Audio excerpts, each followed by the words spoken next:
Okay, so we just finished chapter 8, and I showed you some of those pictures of where they are. They're crossing the Nile. This is, of course, Salva on his journey, and they had to build those boats like they did in chapter 7, and then in chapter 8 they actually had to cross in, and they had those awful mosquitoes on the island. If you've ever had mosquitoes, you know how bad it is, but that's, there's water now. But now that they've crossed the Nile, they're headed into that desert, and it's going to be really tricky, so they all took as much water as they could. Nia's sister thankfully got better, but then they told her not to drink water without boiling it, and they said, well, that's just, they just all kind of thought that was crazy. Like, how could you possibly boil the water for that long, because it would just all disappear before you even got to it. So they have a very real problem that they just have trouble getting fresh water, and it does cause illness. So that's Nia's struggle and her family. Chapter 9, Southern Sudan, 2008. Nia's family had been back in the village for several months the day the visitors came. In fact, it was nearly time to leave for the camp again.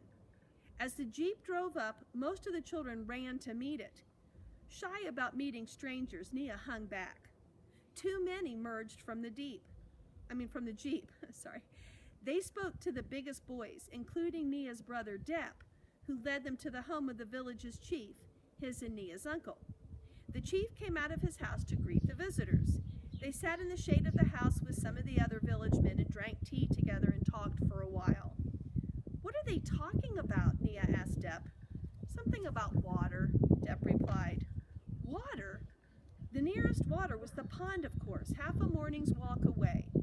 Anyone could have told them that. Southern Sudan, 1985. Salva had never seen anything like the desert. Around his village, Lowen-Arik, enough grass and shrubs grew to feed the grazing cattle.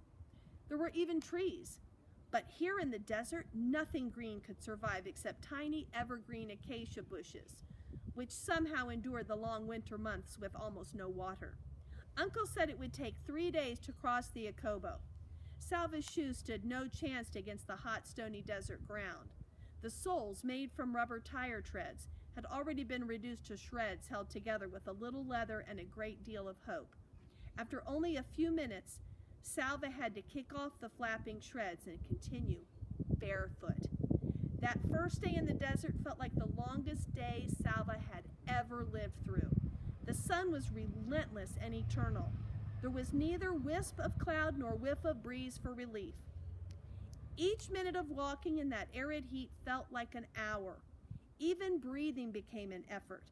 Every breath Salva took seemed to drain strength rather than restore it. Thorns gored his feet. His lips became cracked and parched.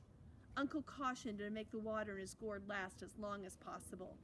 It was the hardest thing Salva had ever done, taking only tiny sips when his body cried out for huge gulps of thirst-quenching, life-giving water. The worst moment of the day happened near the end. Salva stubbed his bare toe on a rock, and his whole toenail came off. The pain was terrible. Salva tried to bite his lip, but the awfulness of that never-ending day was too much for him. He lowered his head, and the tears began to flow.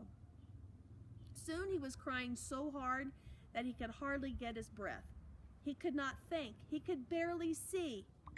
He had to slow down, and for the first time on the long journey, he began to lag behind the group.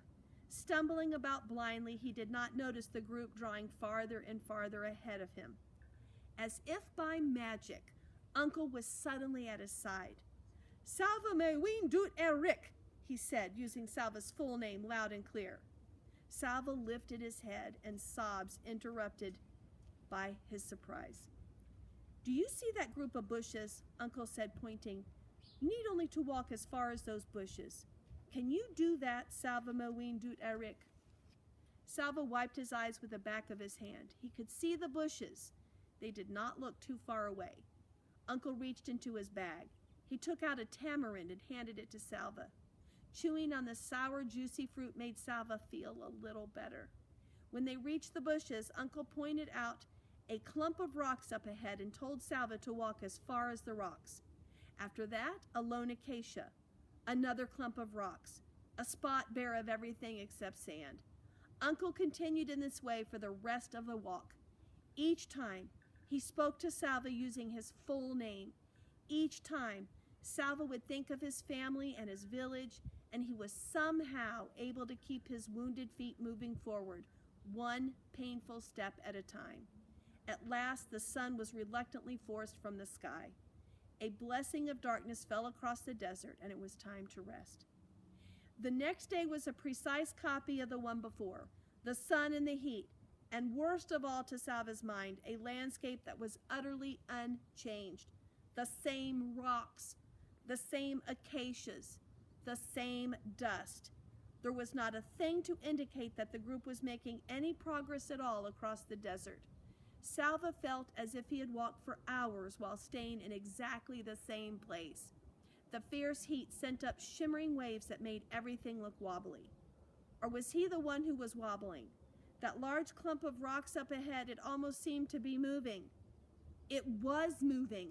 It was not rocks at all. It was people. Salva's group drew nearer. Salva counted 9 men.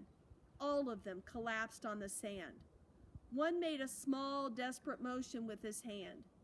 Another tried to raise his head but fell back again. None of them made a sound. As Salva watched, he realized that 5 of the men were completely motionless. One of the women in Salva's group pushed forward and knelt down. She opened her container of water. "What are you doing?" a man called. "You cannot save them." The woman did not answer. When she looked up, Salva could see tears in her eyes. She shook her head, then poured a little water into a cloth and began to wet the lips of one of the men on the sand. Salva looked at the hollow eyes and the cracked lips of the men lying on the hot sand, and his own mouth felt so dry that he nearly choked when he tried to swallow.